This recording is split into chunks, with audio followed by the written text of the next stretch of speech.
ಹೀಗಾಗಿ ಇವತ್ತು ಒಗ್ಗಟ್ಟು ಆಗಬೇಕು. ಯಾರ್ಯಾರು ಎಷ್ಟು ಪ್ರಮಾಣ ಅವ್ರಿಗೆ ರಿಸರ್ವೇಷನ್ ಸಿಗಬೇಕು. ಜೊತೆಗೆ ನಾವೆಲ್ಲರೂ ಒಂದಾಗಿರಬೇಕು. ದಲಿತರೆಲ್ಲ ಒಂದು ಅನ್ನೋಂಥ ನಾವು ಸ್ಲೋಗನ್ ಹಾಕೋದಟ್ಟಲ್ಲ, ನಿಜವಾಗಿ ಬದುಕಿ ತೋರಿಸ್ಬೇಕು ಅನ್ನೋಂಥ ಮಾತನ್ನು ನಮ್ಮ ಆಂಜನೇಯವರು ಹೇಳ್ತಾ ಇದ್ದಾರೆ. ಜೊತೆಗೆ ನಮ್ಮ ಮಹಾದೇವ ಸ್ವಾಮಿಯವರು ಹೇಳ್ತಾ ಇದ್ದಾರೆ. ಇವೆಲ್ಲ ನೆಲೆಯಲ್ಲಿ ಈ ಜಾತಿ ಜನಗಣತಿ ಮೇ 5ರಿಂದ ಮೇ 17 ನಡೆಯುವಂಥದ್ದು. ಆ ಸಂದರ್ಭದಲ್ಲಿ ದಲಿತರೆಲ್ಲರೂ ನಿಮ್ಮ ಮನೆಗಳಲ್ಲಿದ್ದ ನಿಮ್ಮ ಜಾತಿಗಳನ್ನು ಸರಿಯಾಗಿ ಉಪಜಾತಿಗಳನ್ನು ಸರಿಯಾಗಿ ಬರೆಸ್ರಿ ಅನ್ನೋದು ಎಡಗೈ ಮತ್ತು ಬಲಗೈ ನಾಯಕರ ಸ್ಪಷ್ಟವಾದಂಥ ರಿಕ್ವೆಸ್ಟ. ಮತ್ತು ಇದು ಮಾಡಲಿಲ್ಲ ಅಂತಂದ್ರೆ ನೀವು ಲಾಸ್ ಆಗ್ತೀರಿ. ನಿಮ್ಮ ಭವಿಷ್ಯದಲ್ಲೇ ನಿಮಗೆ ಏನು ಸಿಗಬೇಕಾಗೈತಿ ರಿಸರ್ವೇಷನ್ನ ಸಿಗೋಸೋದು ಕಷ್ಟ ಆಗ್ತಾವೆ.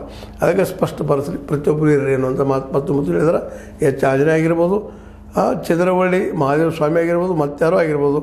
ಇವೆಲ್ಲನೂ ಈ ರಿಸರ್ವೇಷನ್ ಎಲ್ಲರೂ ಸಿಗಬೇಕಾಗಿತ್ತಂದ್ರೆ ಈ ರೀತಿ ಹೋದ್ರೆ ನಡೀತದೆ ಅಂತೇಳಿ ಸಿಗ್ತದೆ ಅನ್ನೋದು ಮಾತು ಹೇಳಿದ್ದಾರೆ.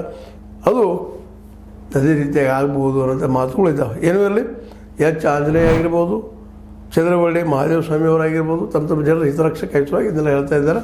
ಮತ್ತು ಸತ್ಯವದ. ಯಾಕಂದರೆ ಎಲ್ಲರೂ ನಾವು ಇವತ್ತು ಏನು ತಿಳ್ಕೊಂಬಿಟ್ಟಿವಪ್ಪ ಅಂದ್ರೆ ರಿಸರ್ವೇಷನ್ ಸಿಕ್ಕರೆ ಎಲ್ಲ ಸಿಗ್ತದೆ ಅಂತ ತಿಳ್ಕೊಂಡಿದ್ವಿ. ಆದರೆ ಮಿನಿಮಮ್ ಅವ್ರಿಗೆ ಸಿಗ್ತದಲ್ಲ ಅನ್ನೋದು ಸಮಾಧಾನ ಅಲ್ಲದ. ಹೀಗಾಗಿ ಸರಿಯಾಗಿ ಬರೆಸೋದು ಅವ್ರ ಜವಾಬ್ದಾರಿ. ತಮ್ಮ ಏನಪ್ಪ ಅಂದರೆ ಒಳಜಾತಿ ಯಾವುದು ಅನ್ನೋದನ್ನು ಬಳಸಿ ಉಪಜಾತಿಯನ್ನು ಬಳಸಿದ್ರಪ್ಪ ಅಂದ್ರೆ ಅದು ಭವಿಷ್ಯದಲ್ಲಿ ಹೆಲ್ಪ್ ಆಗ್ತದೆ ಅಂತ ಹೇಳ್ತಾ ನಮ್ಮ ಆಂಜನೇಯ ಅವರು ಹೇಳಿದ್ದಾರೆ. ಅದರಲ್ಲೂ ಮತ್ತೊಮ್ಮೆ ಹೇಳ್ತಾ ನಿಮಗೆ ಎಚ್ಚರ ಕೊಡುವಂಥದ್ದು, ಆದಿ ದ್ರಾವಿಡ, ಆದಿ ಆಂಧ್ರ, ಆದಿ ಕರ್ನಾಟಕ ಬರೆಸ್ಲಿಕ್ಕೆ ಹೋಗಬೇಡ್ರಿ, ಅದು ತಪ್ಪಾಗ್ತಾವೆ ಅನ್ನೋಂಥ ಮಾತು ಹೇಳ್ತಾ ಇದ್ದಾರೆ. ಮತ್ತೊಮ್ಮೆ ರಾಜ್ಯ ಛಲವಾದಿ ಕ್ಷೇಮಾಭಿವೃದ್ಧಿ ಸಂಘದ ಅಧ್ಯಕ್ಷ ಚಂದ್ರವಳ್ಳಿ ಅವರು ಹೇಳ್ತಾ ಇರೋದು, ನೀವು ಛಲವಾದಿ ಅಷ್ಟೇ ಬರೆಸಲಿ ಅನ್ನೋಂಥ ಮಾತು ನಮ್ಮ ಎಚ್ ಆಂಜನೇಯನವರು ಮಾದಿಗದ್ದು ಬರೆಸಲಿ ಅಂತೇಳಿ ಒಟ್ಟು ಒಕ್ಕಲಿಗರು ಪ್ರಯತ್ನ ಮಾಡಿದ್ದಾರೆ. ಇದು ಎಷ್ಟರ ಮಟ್ಟಿಗೆ ಯಶಸ್ವಿ ಆಗ್ತದೆ ನೋಡೋಣ ಅಂತ ಹೇಳ್ತಾ, ಈ ಜಾತಿ ಗಣತಿ ಎಲ್ಲ ಜಾತಿಗೂ ಆವಾಗಾಗಿದೆ, ನೋಡಿ ಯಾವಾಗ ಆಗ್ತದಾಗಲಿ, ಬಟ್ ಅದು ಅನಿವಾರ್ಯವಾಗಿ ಬರಲೇಬೇಕಾಗ್ತದೆ, ಬರ್ತದೆ.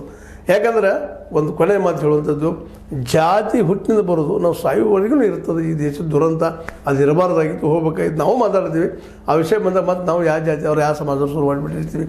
ಇದು ನಾವೆಲ್ಲರೂ ನಮ್ಮನ್ನು ನಾವು ತಿದ್ದುಕೊಳ್ಬೇಕಂತ ಸಮಯ ಅಂತ ಹೇಳ್ತಾ, ನಿಮಗೆ ಲೈಕ್ ಆಗಿರ್ಬೋದು, ಲೈಕ್ ಮಾಡಿ, ಶೇರ್ ಮಾಡಿ, ಕಮೆಂಟ್ ಮಾಡಿ, ಜೊತೆಗೆ ಸಬ್ಸ್ಕ್ರೈಬ್ ಆಗೋದು ನಿರೀಕ್ಷೆಗೆ ಹೋಗಬೇಡ್ರಿ. H16 ನ್ಯೂಸ್ ಅರ್ಥ ತಿಳಿಸಿ ತರಬೇದು ಸತ್ಯದ ಕೈಯಲ್ಲಿ ವಂದನೆಗಳು.